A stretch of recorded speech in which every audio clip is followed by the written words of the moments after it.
has been trading plastic products. ঝাওপেং তাও দীর্ঘ এক দশকেরও বেশি সময় ধরে বেইজিংয়ের এক পাইকারি বাজারে প্লাস্টিক পণ্যের ব্যবসা করছেন। রেস্তোরাঁ আর হোটেলগুলোই মূলত তার প্রধান ক্রেতা।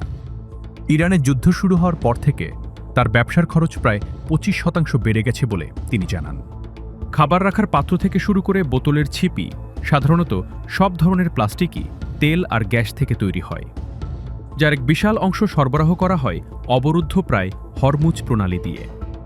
এর অর্থ হল ফল বা সবজি কেনার এই পাতলা প্লাস্টিক ব্যাগগুলোর দামও এখন বিশ্ববাজারের জ্বালানির দামের সাথে সরাসরি জড়িয়ে গেছে, এবং ইরানের যুদ্ধের কারণে তেলের দাম বাড়তে থাকায় এই পণ্যগুলোর উৎপাদন খরচও পাল্লা দিয়ে বাড়ছে।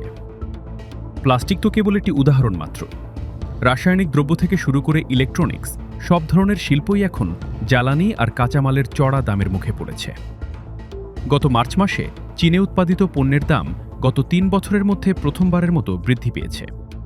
চাহিদা বাড়ার বদলে বরং খরচের এই বাড়তি চাপ ব্যবসায়ীদের ওপর এক ধরনের চাপ সৃষ্টি করছে। এর ফলে নির্মাতা আর ব্যবসায়ীরা এক কঠিন সিদ্ধান্তের মুখোমুখি হচ্ছেন। ঝাওপেং তাও এখনও চেষ্টা করছেন ক্রেতাদের ওপর বাড়তি দামের বোঝা না চাপাতে।